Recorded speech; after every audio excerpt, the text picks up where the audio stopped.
The transport ship descended through the orange clouds of Threlos Prime, carrying 67 nervous cadets from 12 different species. Through the viewport windows, they could see the massive structure of the Galactic Defense Academy rising from the rocky plains below. It was a place of legend, where the finest military minds of the Coalition learned to work together and protect the peace that had lasted for 3,000 years. Among the cadets was a young Durrani named Prelox. He pressed his webbed hands against the cold glass and watched the academy grow larger. His gills fluttered with excitement. His people were amphibious, with smooth blue skin and large dark eyes designed for seeing in deep water. He had trained his entire life for this moment. His father had served in the Coalition fleet, and his grandfather before him. Now it was his turn to bring honor to his family. Sitting beside him was a Cethek called Crystalline Fragment 7. The Cethek were beings made of living mineral.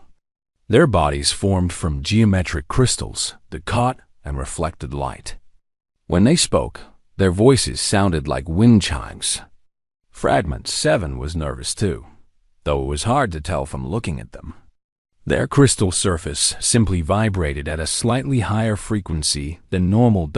Across the aisle sat a group of Vril cadets. The Vril were insectoid beings with 4 arms, compound eyes, and delicate wings folded against their backs. They clicked and buzzed to each other in their native language, pointing at things outside the window. One of them, a female named Kirix, noticed Prelox watching and gave him a friendly wave with 2 of her arms. But there were 3 cadets who sat apart from the others. They were in the far back corner of the transport, speaking quietly among themselves. Prelox had never seen their species before. They had soft skin in various shades of brown and pink, hair on their heads, and only 2 arms and 2 legs.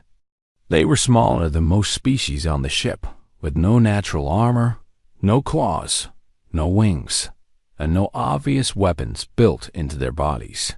"What are those?" Fragment 7 asked, their chimes soft with curiosity. "Humans," Prelox answered. He had read about them in his preparation materials. They joined the Coalition 18 cycles ago. They come from a small planet called Earth. "They look fragile," Kirix said, having moved closer to listen. "How did they even achieve space travel?" Prelox did not know the answer. The humans did look fragile. The female among them, who had light brown hair pulled back from her face, noticed the aliens staring. She did not look away or seem embarrassed. She simply met their eyes with a calm, steady gaze that made Prelox feel strangely uncomfortable. Then she returned to her conversation with the 2 human males beside her. The transport landed with a gentle bump, and the cadets filed out onto the landing platform. The air of Threlos Prime was thin and dry, with a faint smell of sulfur. Coalition species from dozens of worlds milled about, some in uniform, others in the simple gray clothing of new arrivals. A booming voice cut through the noise. "New cadets, form ranks in the central courtyard. Commander Zethrix will address you shortly." They followed the signs and the flow of bodies until they reached a massive open space surrounded by tall buildings. Nearly 112 cadets gathered there, arranging themselves in neat rows. Prelox found himself standing near the front, with Fragment 7 on one side and Kirix on the other. The 3 humans stood in the very back row, almost invisible among the larger species. Commander Zethrix arrived through a side door. He was a Vril, but much larger than any of the Vril cadets. His wings were a deep purple color, marking him as a veteran of many campaigns. His compound eyes swept across the assembled cadets, seeming to see each one individually. "Welcome to the Galactic Defense Academy," he said. His voice was translated through devices that each cadet wore, turning his clicks and buzzes into words they could understand. "You have been chosen from billions of candidates across the Coalition. You represent the future of interstellar peacekeeping. Over the next 4 cycles, you will learn to fight, to lead, and to protect the peace that our ancestors built. He paused, letting his words sink in. This semester, we study the military histories of all coalition species. You will learn how each member world approaches warfare, what strategies they employ, and what lessons their conflicts can teach us. Today, we begin with humanity. A murmur passed through the crowd. Prelox exchanged confused looks with Fragment 7. Humanity? They were the newest and most primitive species in the coalition. Their homeworld had only developed faster than light travel within the last century. What could they possibly teach advanced civilizations about warfare? I see your confusion, Zethrix continued. Many of you are wondering why we would begin with such a young species. The answer is simple. In all my years of military study, I have never encountered a species quite like humanity. Their history is brief by galactic standards. Approximately 10,000 of their years. Yet in that time, they have engaged in more armed conflicts than the Dorani have in 200,000 years. Prelox felt his gills clamp shut in shock. That was impossible. It was impossible. The Dorani were one of the oldest species in the coalition. They had fought countless wars before finding peace. For humans to have exceeded that number in such a short time was beyond belief. Surely that is an exaggeration, Commander, Prelox heard himself say. The words came out before he could stop them. Zethrix turned his compound eyes toward the young Dorani. It is not, Cadet. Humans have documented over 15,000 armed conflicts in their recorded history. They have invented weapons capable of destroying their entire planet multiple times over. They have killed hundreds of millions of their own kind. The courtyard fell completely silent. Even the wind seemed to stop Dot in the back row. The human female stood perfectly still. Her name was Lieutenant Katie Brennan, and she had known this moment was coming. The human ambassador had warned her and her fellow humans that this day would be difficult. The galaxy was about to learn what humanity really was, and not everyone would be able to handle the truth. We will now proceed to the viewing hall, Zethrix announced. There, you will observe archival footage from human conflicts. I must caution you. What you are about to see has not been edited for sensitive viewers. If any of you wish to leave at any point, you may do so without penalty. There is no shame in recognizing your limits. As the cadets began to move toward the viewing hall, Prelox noticed that Katie Brennan had not moved. She was watching the alien cadets file past her with an expression he could not read. It might have been sadness. It might have been resignation. Or it might have been something else entirely. Prelox did not know it yet, but his understanding of the universe was about to change forever. The viewing hall was a massive circular room with seats rising in tiers around a central holographic display. The walls were dark, designed to absorb light and focus attention on whatever was being shown. 112 cadets took their seats, their voices dropping to whispers as the door sealed shut behind them. Prelox sat between Fragment 7 and Kirix, his heart's beating faster than normal. He told himself there was nothing to worry about. He had seen war footage before. The Dorani had their own bloody history, their own ancient conflicts. Whatever the humans had done could not be so different from what other species had. Experienced Dot Commander Zethrix stood at the edge of the central display, his purple wings folded tight against his back. Before we begin, I want to provide context.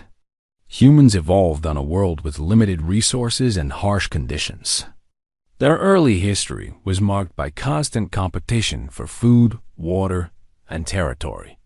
Unlike many coalition species, they did not have a single global government until very recently. For most of their history, they were divided into hundreds of separate nations, each with its own military. He pressed a control on his wrist device, and the lights dimmed further. The holographic display flickered to life. We begin with what humans call the First World War. that took place approximately 110 of their years ago. The first images appeared. They were flat and two-dimensional, captured in shades of gray and white. Prelox leaned forward, trying to make sense of what he was seeing. Trenches, long, deep cuts in the muddy ground, stretching as far as the eye could see. Thousands of humans crouched inside them, dressed in heavy clothing and metal helmets. Their faces were covered in dirt. Their eyes looked hollow and exhausted. Then the footage changed. The humans were climbing out of the trenches, carrying weapons in their hands.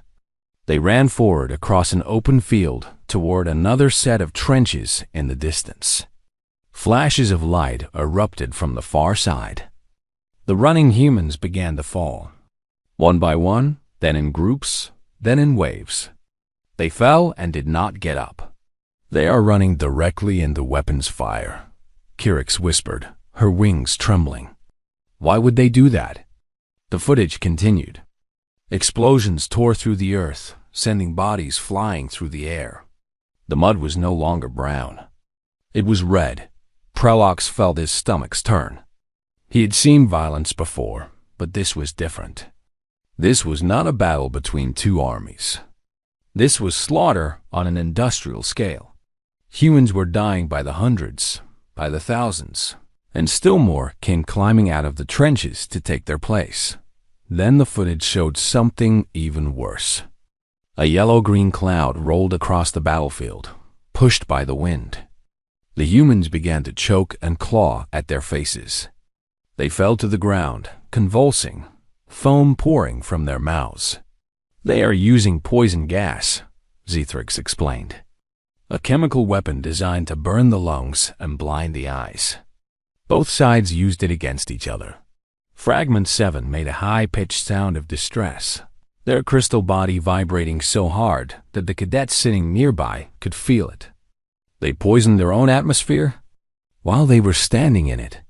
From the back of the room, a human voice spoke. It was Katie Brennan, the female lieutenant.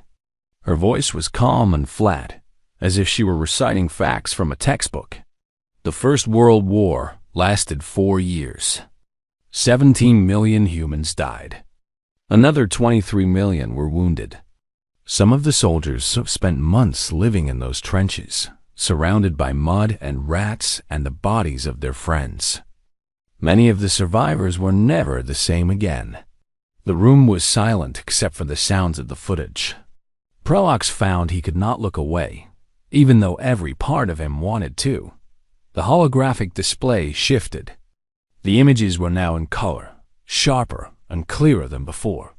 "This is the Second World War," Zithrix said. It began approximately 20 years after the first one ended. Tanks rolled through burning cities. Aircraft filled the sky, dropping bombs that turned buildings into rubble and fire. Soldiers fought in streets and fields and forests. The dead were everywhere. Bodies stacked in piles. Bodies floating in rivers. Bodies hanging from trees, but it was the next sequence that broke. Something in the viewing hall died. The footage showed a single aircraft flying high above a city. A small object fell from its belly, tumbling toward the buildings below. Then there was a flash of light so bright that the holographic display struggled to render it. When the light faded, there was nothing left. The city was gone. In its place was a cloud shaped like a mushroom, rising miles into the sky. "This is a nuclear weapon," Zithrix said. "A device that splits atoms to release enormous amounts of energy. This single bomb killed approximately 80,000 humans instantly. Tens of thousands more died in the following weeks from burns and radiation sickness." Prelox heard a sound beside him. Kirix was crying, tears leaking from her compound eyes. All around the room, cadets were reacting with horror. Several Vril had already fled, their wings buzzing in panic as they sought the exits. "They used that weapon twice," another human voice said. This one belonged to Sergeant Cole Murphy, a tall male with short dark hair and a scar on his chin. His voice was as flat as Katie Brennan's had been. both times on civilian population centers. Cities full of families and children. They calculated that it would end the war faster and save more lives in the long run. So they chose the quicker horror over the slower one. That is how humans think about war, the third human added. His name was Corporal Danny Vance, and he was the youngest of the three. His face was pale, but his voice did not shake. We count the bodies and pick the smaller number. We do math with human lives and choose the option that kills fewer people, even if that option is a nightmare. Commander Zethrix paused the footage. The mushroom cloud hung frozen in the air, a monument to destruction on a scale that most coalition species had never imagined. "We will take a short break," Zethrix announced. "Those who need to leave may do so. We will continue in 1 hour." The lights came up. Prelok sat frozen in his seat, unable to move. His mind was struggling to process what he had just seen. The Durrani had fought wars, yes. They had killed each other in ancient times. But nothing like this. Nothing on this scale. He looked toward the back of the room where the three humans still sat. They had not moved. They had watched the footage of their own species' atrocities with faces that showed no surprise, no shock, no denial. They had known. They had always known. And this, Prelok realized with a cold feeling spreading through his body, was only the beginning. The footage had covered less than 50 years of human history. There were thousands more years to go. For the first time in his life, Prelok understood what it meant to be truly afraid. The footage continued over the following days. Each morning, the cadets would gather in the viewing hall. Each morning, there were fewer of them by the second day. 23 cadets had submitted withdrawal requests. By the third day, the number had grown to 41. The viewing hall, which had felt crowded on the first day, now had empty sections where no one wanted to sit. Prelok forced himself to return each time. He did not know why. Perhaps it was pride. Perhaps it was the stubborn Durrani refusal to admit weakness. Or perhaps it was something else. A need to understand. A need to know what humans truly were. The footage showed wars that came after the nuclear bombings. Humans had not learned peace from their terrible weapons. They had simply found new ways to fight. There was a war in a place called Vietnam. Soldiers moved through thick green forests, never knowing when the enemy might appear. They burned villages. They dropped chemicals that made the trees die and fall. They killed each other with traps hidden in the ground and explosions triggered by tripwires.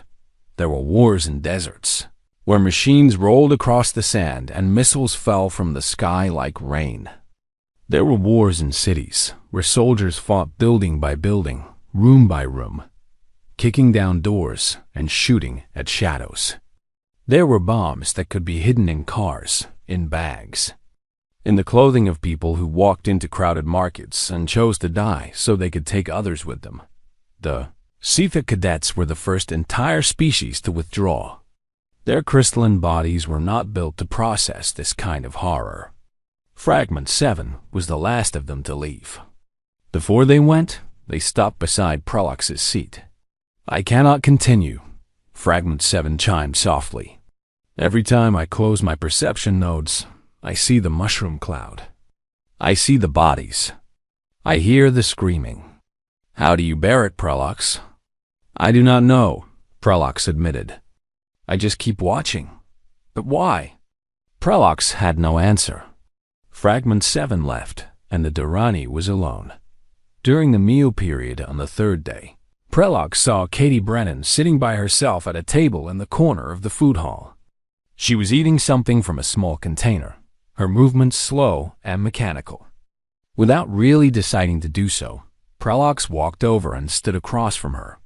"May I sit?" he asked. Katie looked up at him. Her eyes were a color he had never seen before on any species, a pale blue-gray like shallow water over sand. She nodded once and returned to her meal. Prelok sat down. For a long moment, he said nothing. He did not know how to begin. Finally, he spoke the question that had been burning in his mind since the first day. How do you bear it? Knowing your species has done these things? Katie set down her eating utensil. She looked at Prelox with that same steady gaze he had noticed on the transport ship. How do I bear it? She repeated. Prelox, my grandfather fought in one of those wars. My mother served in another. I am here because generations of my family bled, so that I can have a chance at something better than what they had. But the brutality, Prelox said, the cruelty. How can you accept that this is what you are? Because pretending it did not happen would be worse. Katie leaned forward, her voice soft but intense. Every human child learns these histories. We show them the footage. We take them to the places where the bombs fell and the bodies were buried. We make them understand that this is what happens when diplomacy fails, when hatred takes over, when people stop seeing each other as people. Prelox's gills fluttered with confusion. You traumatize your young with images of death? We educate them. There's a difference. Katie shook her head slowly. A human who has never seen what war really looks like might be eager to start one. They might think it is glorious or exciting or noble. But a human who has seen the footage, who has walked through the memorials, who has listened to the survivors tell their stories, that human understands that war is the last resort. And if you have to fight, you fight to end it as quickly as possible. But you keep fighting, Prelox pressed. The footage shows wars that happened after the nuclear weapons. Your species saw what those bombs could do, and you still kept having wars. Katie's face did something complicated that Prelox could not read. Yes, we kept fighting. Because the causes of war did not disappear, just because the weapons got more terrible. People still hated each other. Nations still wanted what other nations had. Leaders still sent young people to die for ideas and flags and borders on maps. She paused. But we also kept trying to stop. Every war ended eventually. Every enemy became an ally eventually. We built organizations to prevent conflicts, to punish those who committed atrocities, to help rebuild what was destroyed. And did it work? Sometimes. Not always. Katie looked down at her hands. We are not a perfect species, Prelox. We are violent and cruel and capable of terrible things. But we are also capable of recognizing our own cruelty and choosing to be better. That is what the footage is really about. Not just what we did, but what we learned from doing it. That evening, 43 more cadets submitted withdrawal requests. The viewing hall was now less than half full. Commander Zethrix noted the numbers without comment and continued the lessons. Prelox remained. He did not know if Katie's words had convinced him of anything, but they had given him something to think about. Humans were not mindless monsters. They were something more complicated. Something that scared him in ways he could not fully explain. They were a species that had looked into the darkness of their own nature and had not looked away. They carried that darkness with them, not as a source of pride, but as a warning, and Prelox was beginning to understand that this was perhaps the most terrifying thing of all. By the final day of the Human History module, only 37 cadets remained out of the original 112. The viewing hall felt enormous now, the empty seats a silent testimony to what the footage had done. Those who stayed sat closer together, as if drawing comfort from each other's presence. Prelox looked around at the survivors. Kirix was still there, though her wings had not stopped trembling since the second day. A handful of Vril remained, their compound eyes dull with exhaustion. A few Durrani sat scattered through the tiers, their faces grim. And in the back row, as always, the three humans sat in perfect stillness. Commander Zethrix entered the hall and took his position by the holographic display. He looked at the diminished class for a long moment before speaking. Those of you who remain have shown exceptional courage, he said. What you have witnessed over these past days would break many experienced soldiers. Yet, you are still here. I want you to remember this feeling. Remember what it took to stay. This is the first lesson humanity has taught you. Though you may not realize it yet. He activated the display. But the footage that appeared was different from what they had seen before. It was not warfare. It was aftermath. The images showed soldiers in dirty uniforms standing in lines, handing out food to crowds of thin and hungry civilians. Medics worked in field hospitals, treating wounded people who wore the uniforms of the enemy. Trucks delivered supplies to bombed-out cities, and workers cleared rubble from streets that had been battlefields just days before. This is also human warfare, Zethrix explained. They destroy with terrible efficiency, but they also rebuild. Watch, the footage shifted. Now it showed courtrooms where men in suits sat behind long tables, facing men in prisoners' clothing. Documents were presented. Testimony was given. Verdicts were delivered. After their great wars, humans created systems to hold their own people accountable for atrocities. They put their own generals and leaders on trial. They collected evidence and recorded testimonies. They made sure the world knew exactly what had happened and who was responsible. Prelox felt something strange stirring in his chest. He had expected more horror, more violence, more death. This was something else entirely. The footage continued. Former enemies sat across tables from each other, signing documents. Hands were shaken. Flags were raised.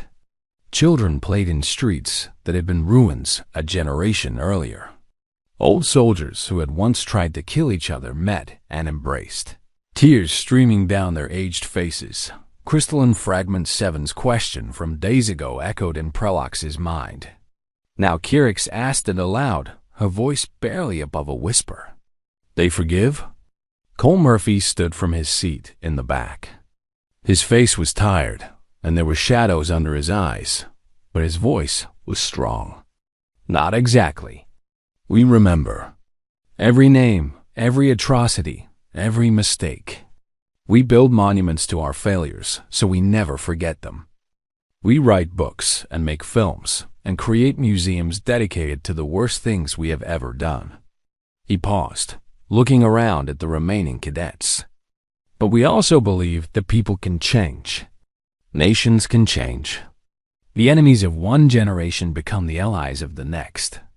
If we did not believe that, we would have wiped ourselves out centuries ago. The nuclear weapons gave us the power to destroy our entire planet. We chose not to use them again. Kirix raised a trembling hand. You fight like demons and then offer peace?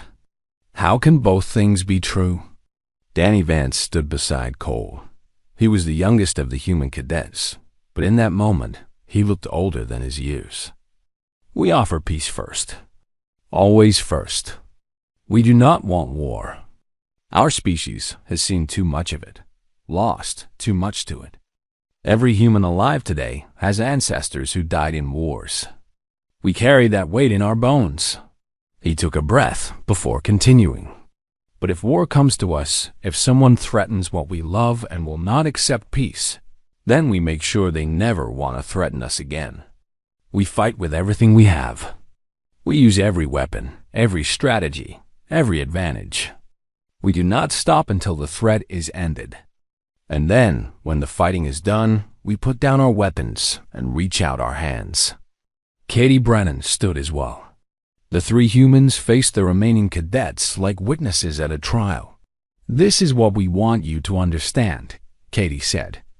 The footage you have seen is not a source of pride for us. It is a warning. We show you our history not to frighten you, but to teach you. War is not a game. It is not glory or honor or adventure. It is suffering and death and broken families and burned cities. It is children growing up without parents and parents burying their children. Her voice grew quieter but no less intense. We humans know this better than anyone. We have done terrible things to each other. But we have also survived those terrible things. We have rebuilt. We have forgiven, not by forgetting, but by remembering and choosing to move forward anyway. That is the lesson. That is what we can teach you. Commander Zethrix let the silence stretch out for a long moment. Then he spoke again, his voice thoughtful.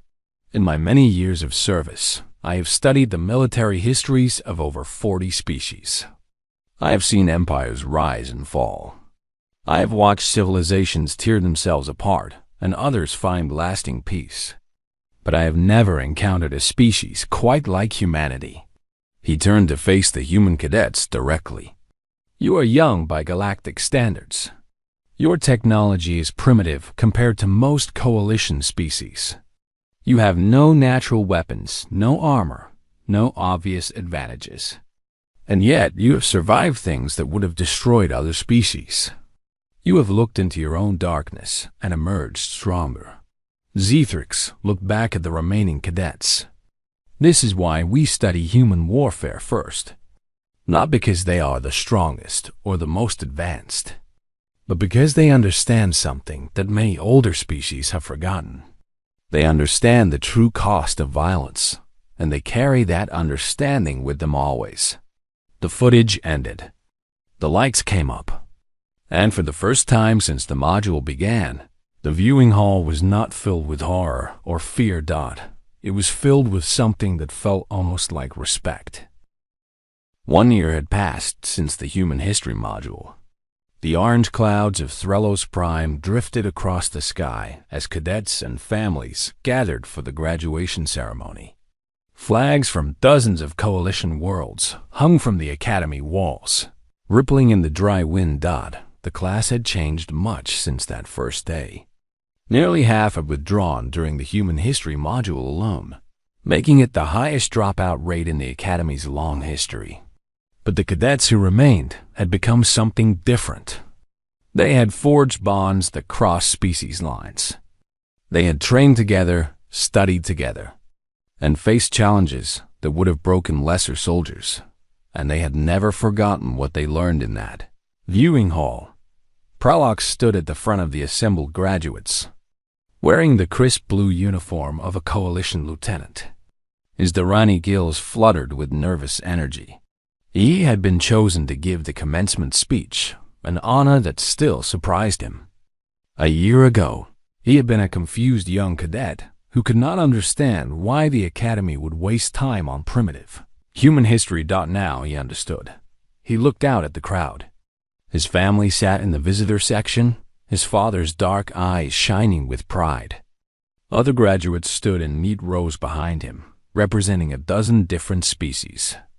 And in the back, as always, stood the 3 human cadets: Katie Brennan, Cole Murphy, Danny Vance. They had graduated at the top of their tactical classes, surprising no one who had gotten to know them. Prolox took a deep breath and began to speak. 1 year ago, I sat in a viewing hall and watched footage that changed my life. I saw cities burned to ash. I saw millions of beings killed by weapons I could not imagine. I saw a species that had done terrible things to itself over and over again for thousands of years. And I wanted to run. He paused, letting the memories wash over him. Many of my fellow cadets did run. They left the academy because they could not bear to watch any more. I do not blame them. What we saw was horrible beyond description. For days afterward, I could not sleep.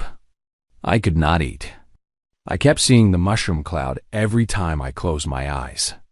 The crowd was silent, hanging on his words. But I stayed. I stayed because I needed to understand. I needed to know what kind of beings could do such things and still call themselves civilized. I needed to know if humans were monsters that the Coalition had made a terrible mistake in accepting. Prolox looked toward the back of the crowd, finding Katie Brennan's pale eyes. She gave him a small nod of encouragement. What I found was something I never expected. Humans are not monsters. They are survivors. They are a species that learned to harness its own capacity for violence and aim it with purpose. They fight not because they love war, but because they love what they are protecting more than they fear what they are facing. He turned to address the graduates directly. Every one of us who remained in this program watched the same footage. We saw the same horrors. And we made a choice. We chose to stay, to learn, to understand. That choice has made us better soldiers than we ever could have been otherwise. Because now we know what war really costs. We know what is at stake when diplomacy fails and weapons are raised. Prolox stepped back from the speaking platform and gestured toward Commander Zethrix, who rose from his seat with the dignity of a lifetime of service. The Vril commander moved to the platform, his purple wings catching the light. He looked out at the graduates with compound eyes that had seen more conflicts than most of them could imagine. For centuries, Zethrix began, the Coalition has been cautious about inviting younger species into our military academies. We believed that primitive civilizations had nothing to teach us. We were certain that our long histories and advanced technologies made us superior in all ways. We were wrong. He turned toward the human cadets, and something that might have been admiration flickered in his alien eyes. Humanity has taught us that true strength is not the absence of violence, but the understanding of its cost. They do not hide from their own darkness. They study it. They remember it. They build monuments to their worst moments so that future generations will never forget. And then they choose, every single day, to be better than their ancestors. Zethrix faced the crowd again. These humans are not monsters. They are the species that looked into the abyss of their own nature and refused to look away. They carry the weight of their history on their shoulders, not as a burden of shame, but as a sacred responsibility. They remember so that others will not have to suffer what their ancestors suffered. The ceremony continued with the awarding of commissions and the recognition of achievements. When it was finished, the graduates mingled with their families and friends. The formal atmosphere gave way to warmth and celebration. Prolox found himself standing beside Danny Vance near the refreshment tables. The young human was watching the celebration with a quiet smile on his face. I almost quit during the first week, Prolox admitted. When they showed the nuclear bombing, I almost walked out and never came back. Danny nodded slowly. A lot of beings did. Why did you never look away? Prolox asked. It was a question that had bothered him for months. During all that footage, the three of you never flinched. Never closed your eyes. How? Danny was quiet for a long moment. When he spoke, his voice was soft but certain. Because looking away is a luxury our ancestors could not afford. They had to face what they did. They had to live with the consequences of their choices. If we look away now, if we pretend it never happened, we might forget why it can never happen again. He turned to face Prolox directly, and the Durrani was struck by how old the young human's eyes seemed. We carry their memories, Prolox. All of them. The victories and the defeats. The acts of heroism and the acts of cruelty. We carry it all because someone has to. Because forgetting would be a betrayal of everyone who died and everyone who survived. Prolox felt something shift in his understanding. For the first time, he truly grasped what humanity was. They were not warriors who glorified battle. They were not pacifists who rejected violence. They were something else entirely. They were witnesses, guardians of memory, keepers of the terrible knowledge that war extracts from those who wage it. And they had joined the coalition not as conquerors or savages, but as teachers. They brought with them 10,000 years of hard-won lessons written in blood and fire. They offered their scars as wisdom taught as the graduation celebration continued around them. Prolox looked up at the orange sky of Threlos Prime and thought about the future. The galaxy was vast and full of dangers. New threats would emerge.